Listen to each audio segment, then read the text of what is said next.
Hi everybody and welcome to another piano comparison video here at Merriam Pianos. My name is Stu Harrison and in this video we're comparing Roland's RD-2000 with Kawai's MP11SE. These are two complete titans of the stage piano business. I love both of these instruments. I've been wanting to do this video for quite a while and I hope you enjoy what we've got to say on it. If it's the first time to the channel, we'd really appreciate if you did subscribe, and it'll make sure that you stay up to date on all of these videos that we're constantly producing for you. And of course, leave a comment as you're watching the video. Let us know if you liked the video, if there's other things that you think we could have done differently, or maybe ideas for future videos. So let's get started on this right away. Thank you so much for joining us.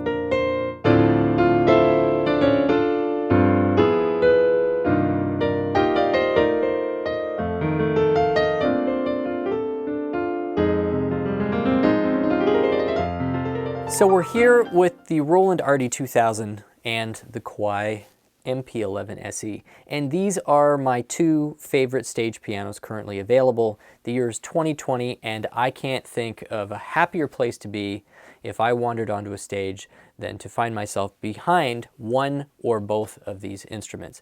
I've spent hours behind both of these instruments in professional settings as well as demonstration settings like this. I know them both really well, and this video is going to talk about the differences between them, because even though they are essentially made for the same customer, they've taken two very different approaches in terms of how to deliver solutions to the challenges and the needs of a modern keyboardist, whether that is in a studio setting, whether it's a stage setting.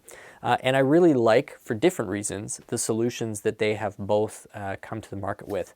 And the RD-2000 is actually the personal board that I own, that I use on stage all the time, and so that's something that I really enjoy, obviously.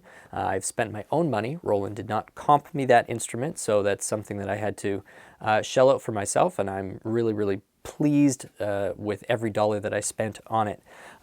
However, the MP11 has a very unique set of features and value adds that I love as well, and I wouldn't be surprised that at some point in the future I find this baby in my collection too. Let's start by talking about what the challenges are that these instruments are designed to meet or to solve.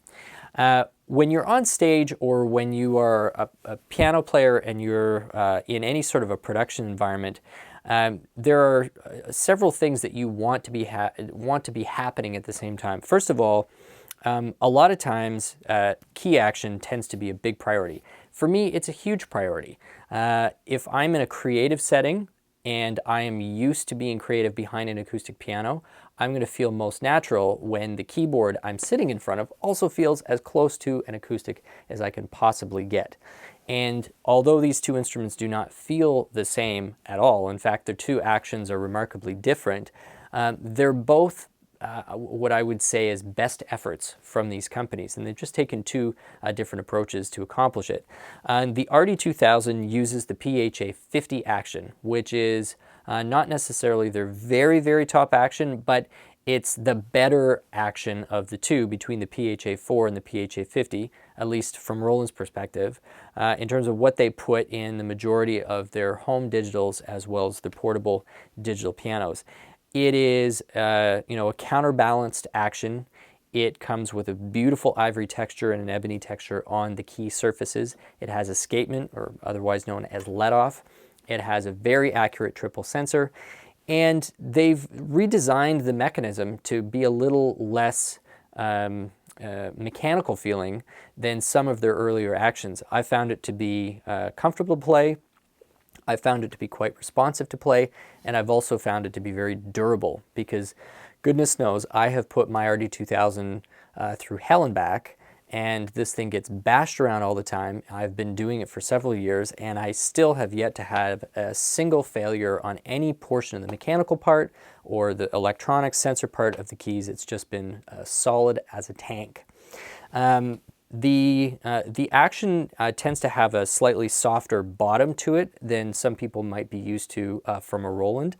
And I also find that I did have to tweak a little bit of the touch curve to get it feeling really comfortable. So for people who are trying this in a showroom and maybe are a little less familiar with the feel of the PHA-50, spend a bit of time and play around with some of the settings to just see whether you can get it to a point where it's really satisfying.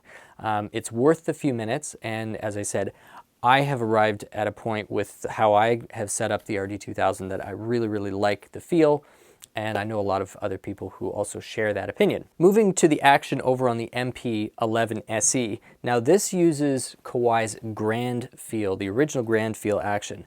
And the structure of that Grand Feel action is quite different than what you see in the Roland. And we'll flash some B-roll up on the screen there so you can actually see the kind of the behind the scenes of the mechanic on that one versus the mechanic on this one. The Kawai has this full-length wood key stick that actually pivots back and forth just like in an acoustic piano to simulate that action. So I guess in a sense, rather than trying to simulate it with a counterweight and multiple moving parts, it just kind of is the key. Now the drawback to that is you're adding a lot of weight to the action. You're also adding a lot of size to the case that has to accommodate that. So I think one of the drawbacks, and I don't think I'm out on a limb here to call it a drawback, the MP11 is an insanely heavy keyboard. This is not a keyboard for the faint of heart. This is not something that if you're going to be hauling it around yourself and you're your own roadie, in other words, the MP11 is not going to be something that you are going to leap at to want to move around yourself. I don't know exactly what the weight measurement on it, but I think it's like 60 or 70 pounds. It's a really heavy beast. I've tried a few times. It just kills your back. So that's not really where this is, what the intended purpose for this is, not to be lugged around 7 nights a week by one person, heading around to clubs. This is something where a lot of roadies are going to be involved, or proper, aircraft cases or, Pelican cases or things like that, or sitting in a fairly stationary place where you're going to be using it for studio production or something like that. Anyway, the point being, all of that extra weight is essentially a result of taking what was normally a stationary keyboard action and putting it into a portable situation. But on the other hand, the feel is just fantastic. I would say that particularly for really advanced technical playing and especially classical playing, I find the Kawai rather extremely satisfying. That full-length wood key action really delivers both an accurate sense of repetition speed as well as a proper dynamic resistance at both a slow and a fast tempo. And I also find that I don't know if this was intentional or just accidental, but I also find that action seems to feel a little more authentic when you're playing the Rhodes sound. It just seems to mimic that of an actual, like a Rhodes Mark II, somehow a little bit better or a little bit more accurately. So anyway, those are the two actions. And as I said, when you saw that B-roll there, you have to remark at how different the mechanics behind those two actions really do see. And the only way, beyond just my own comments, for you to figure out what you're going to like the best is, of course, get to a showroom and try these two actions out. You can feel the PHA-50 in different instruments other than the RD-2000, just as you can see examples of the Grand Feel from Kawai in different instruments. But somehow it's not quite the same as playing it in this portable format, because there's a little bit of flex that you get in the case, and of course it's different software it's triggering, so the touch curves are a little bit different as well. So we're going to move on to talking about the sound features of this instrument, which really is where a lot of the fun and the magic happens with these two beasts. But before we do, we'll just splash some quick specs up on the screen about these two actions for you to take a look, and then we'll just keep right on moving.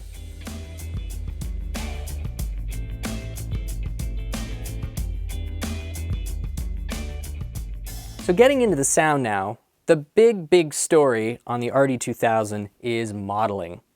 And modeling is this kind of catchword that several companies now use, and it essentially refers to real-time synthesis of a particular sound that's not derived from a sample, and it's not PCM. This is kind of like a computer algorithmically generated tone, and it's all happening in real time, and it hypothetically has unlimited polyphony, because the only limit here really is the processor and I guess the memory, the RAM memory to sort of keep all of this happening simultaneously. So that's a really cool thing, because not only do you get the unlimited polyphony, which means that you can get into some really, crazy classical stuff with one, but you can also layer up some of those pianos with other tones on this instrument and really never run the polyphony out. But it also gives a pretty crazy level of control over some of the parameters that they build into that computer algorithm to begin with. So if I'm just on stage piano, which is the default piano sound on the RD-2000, and I press Tone Designer, which calls up either the modeling engine for the piano stuff or the SuperNATURAL engine for some of the other tones, it gives me the option to go into Piano Designer. And when I do that, I get all sorts of cool parameters like tone color, how open or how shut the lid is, string resonance, damper resonance, hammer noise, the duplex scale. I think that's really cool because I'm a big fan of like complex trebles. Key off resonance, cabinet resonance, soundboard resonator. That's another cool one. Damper noise and key off noise. So I don't know what the total number is there, but it feels like it's somewhere around a dozen parameters that you can completely customize and sort of create your own piano experience right on the RD-2000. So this is the default setting for stage piano. I have not edited this in any way.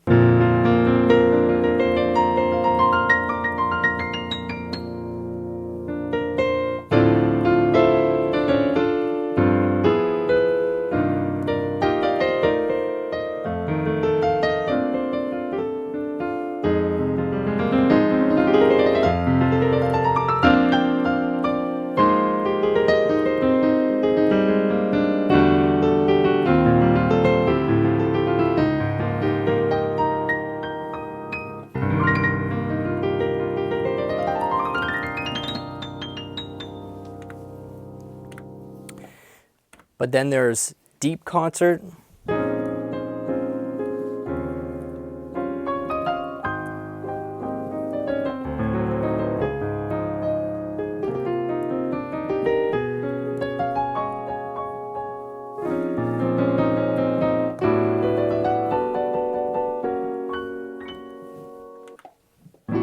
It's called East Coast Studio.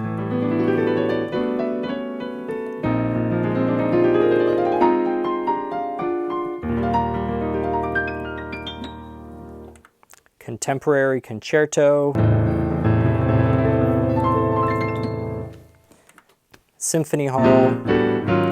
So it goes on and goes on. There's quite a few that actually fall into this modeled piano engine.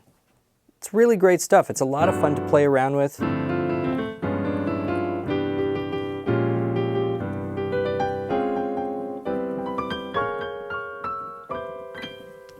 And of course, you also have control over a full multiband compressor, as well as reverb engine and delay engine if you want to add that to the piano experience. I know a lot of people like to do that for some extra dimension and a little extra sort of spatial effect. You have complete control over that with the RD-2000 in terms of the acoustic piano playing experience. Heading over to the MP11, it's actually arranged a little bit closer to maybe what a Nord, if you're familiar with Nord keyboards, how they're set up, which is that each type of sound almost kind of has its own module on the control surface. So the MP11, and we're going to get into this a little bit later when we start talking about other features, but the total number of sounds of this instrument is pretty low when you compare it to the RD-2000. So we just have our piano sound on right now. It's our main concert 1. And it's just its default reverb setting right now.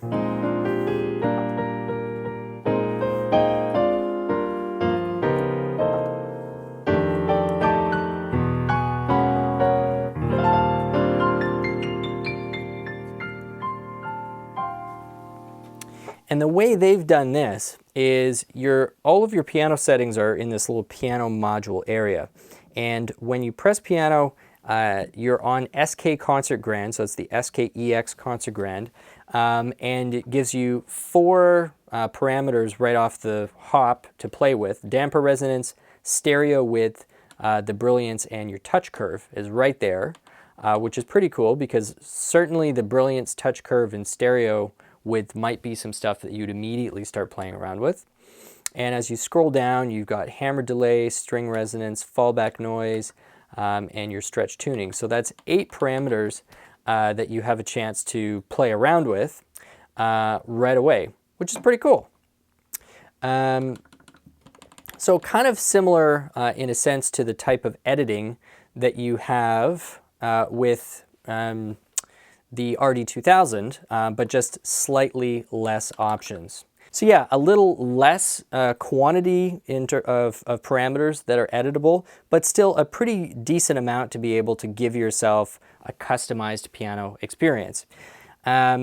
There are 3 variations of the concert piano and the pop piano and jazz piano and upright. So you've got a total of 12 piano models, and then you can apply those 8 or 9 different parameter kind of filters or edits on top of that, so you can really arrive at something that feels personalized and fun to play. And so that's how they've kind of approached the piano. This is not modeling, it's using sample. Those samples are, for the most part, derived from the SKEX Concert Grand, which is their latest sample set. Then they previously had an EX Concert Grand, which was like the acoustic generation piano before the SKEX. And then I think they've also sampled an SK5 as part of the piano set in here. Yep, SK5, SKEX, and an SK Concert Grand. The SK5 is a 6'7", so kind of a studio size grand piano. Now beyond the acoustic piano thing, the other 2 areas that the Kawai has focused on is the electric piano sounds, and then they call it sub, which really I think of as just kind of pads or supporting sounds that you'd often mix with either the piano or the e-piano sounds. And I think this makes a lot of sense. The e-piano sounds are probably the second most used type of sound when you're using a stage piano. You frequently are in a situation where the most appropriate thing to do is just sort of lay into a nice Rhodes. It's a little more textural than a piano, and so that works with a lot of different types of music. And Kawai's done a really great job of rendering some of those classic Rhodes and whirly sounds.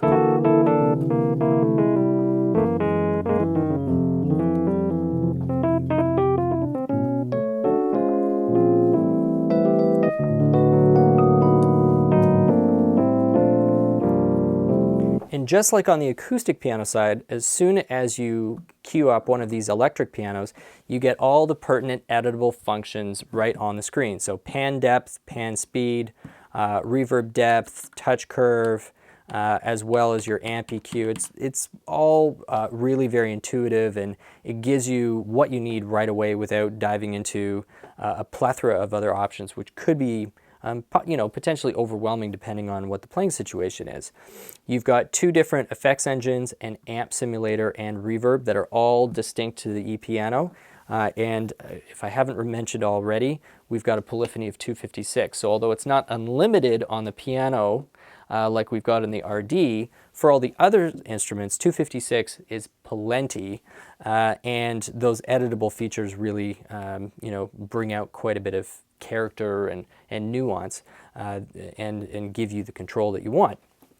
So that's sort of a nice overview of some of the kind of the nuts and boltsy sound generation stuff that is going on with both of these 2 instruments. And before I move on, I will give you a chance to hear sort of some of the e-piano sounds that the RD-2000 has going on, just because we were just listening to the Kawai.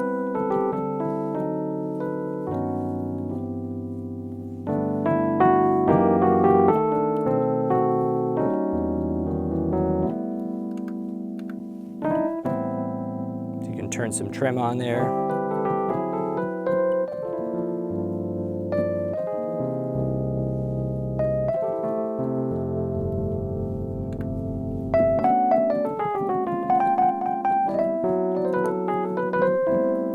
Or turn the amp sim on, which is a lot of fun.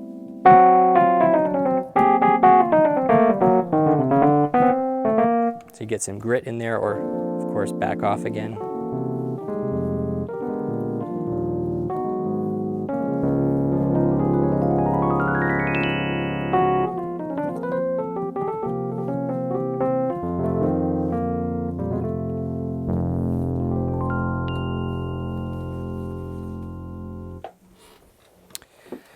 So we've covered the piano, we've covered the e-piano stuff, but there's so much more going on to these instruments, and this is where we start to get into a divergence of approach.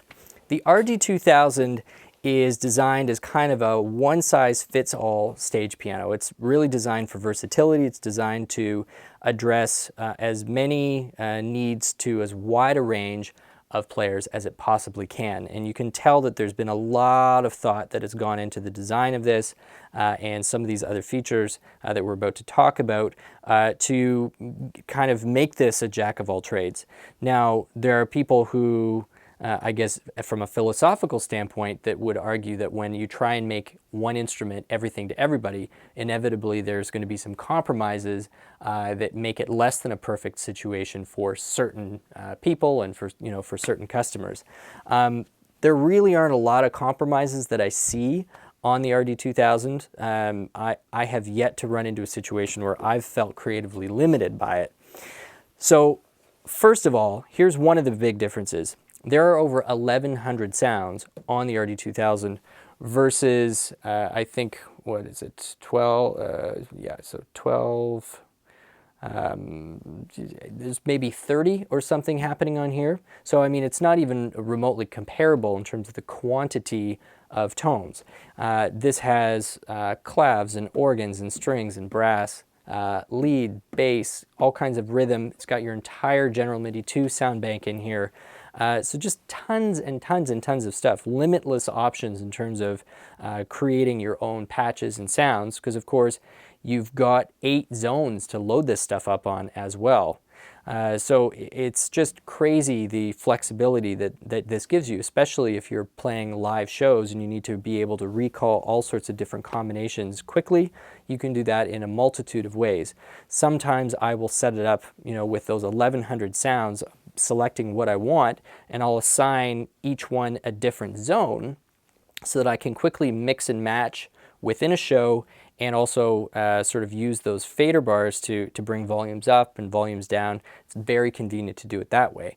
If you've got more complex setups that require 3 or 4 blends at the same time, you can use the scene function to quickly save every single setting on this in one quick snapshot and quickly assign it to a bank of scenes.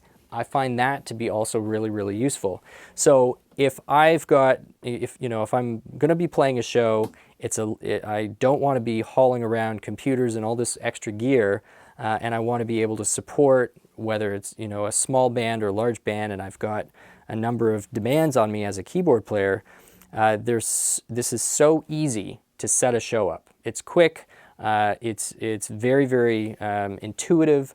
Don't have to spend hours and hours, hunting through the instruction manual on how to do this. So we've got massive quantity of sounds, easy configurations that make it very intuitive on how to recall and actually make use of all of those sounds. So those are 2 really great features of the RD-2000.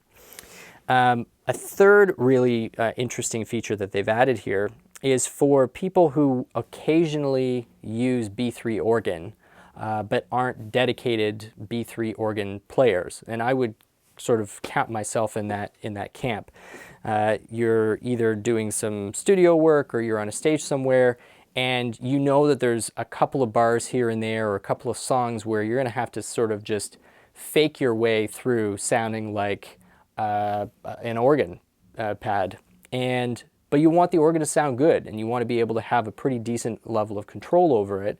You kind of want to be able to have a hardware version of some of those, organ plugins you get with Logic or you can get with Pro Tools without going crazy. Well, this has it because there's 9 faders here that basically operate like your tone wheel or your tone bars on a Hammond. And I think that's really cool.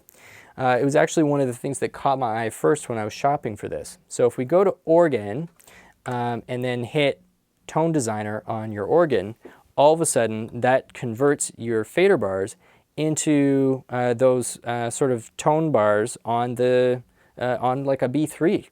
So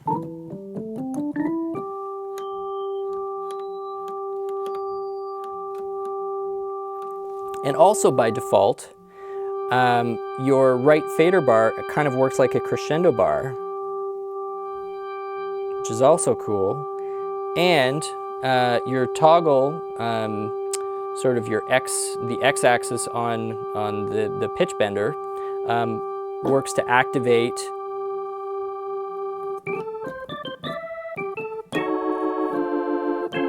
your Leslie speaker.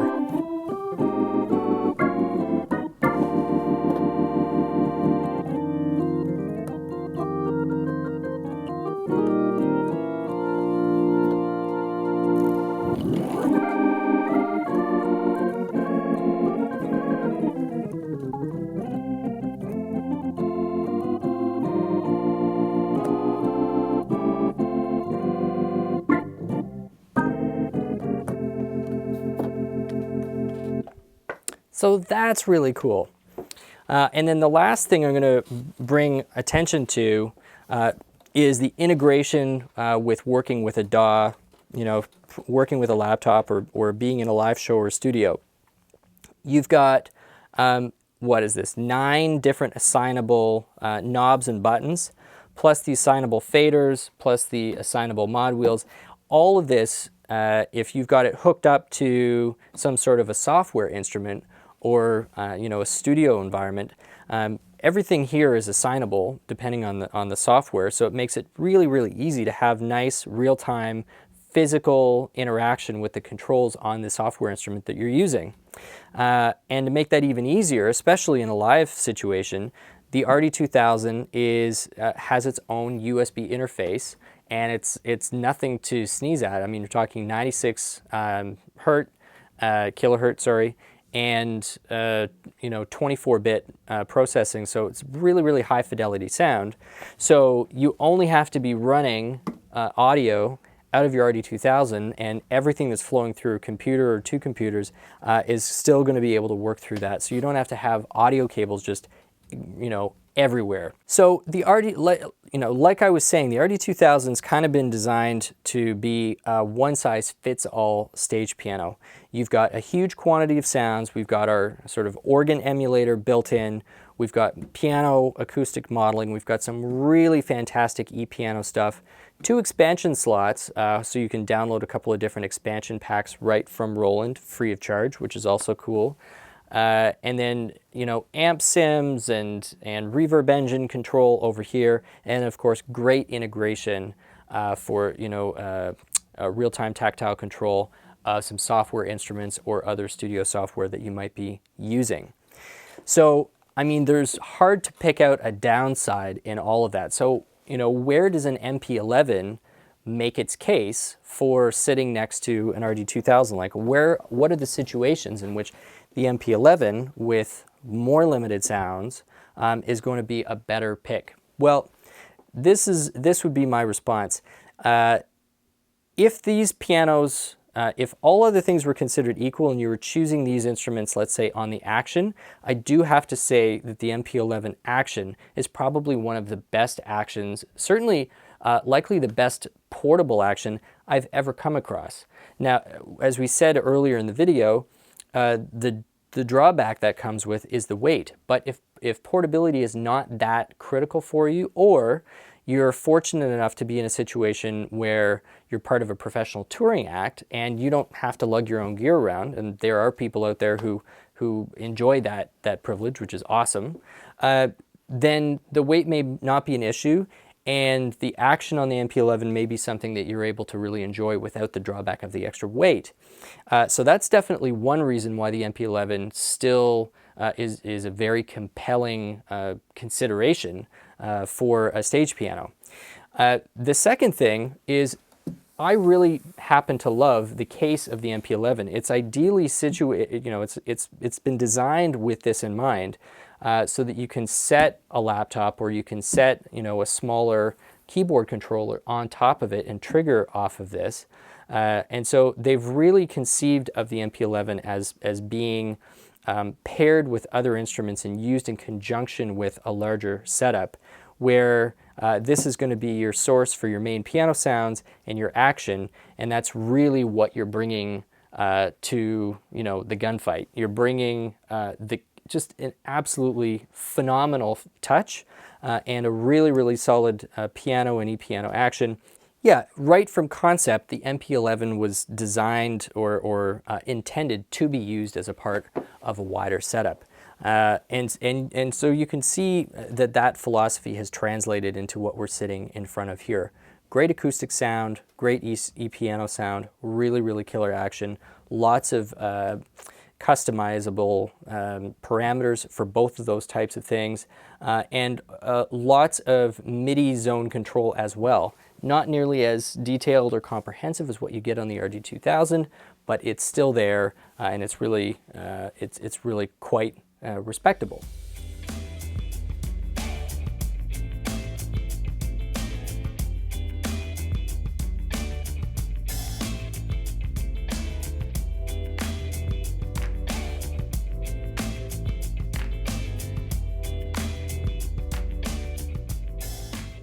So that pretty much sums up our comparison between the RD-2000 and the MP11SE. Two just phenomenal products. I mean, like I said at the very beginning of this, I love what these bring to the market. I love playing them. I find them both musically really satisfying. I feel creative behind them. And if you are in the market for a top-end stage piano, I really hope that you are able to get to a showroom where both of these are present, so you can kind of experience some of the differences that I have pointed out to you today. I hope you've enjoyed the comparison. I certainly enjoyed having the privilege of comparing them. I really like both of these instruments a lot. I'm sure you can tell. Thanks so much for watching. We'll see you back for another video, I hope shortly. My name is Stu Harrison. You've been watching the Merriam Pianos channel. We'll see you next time.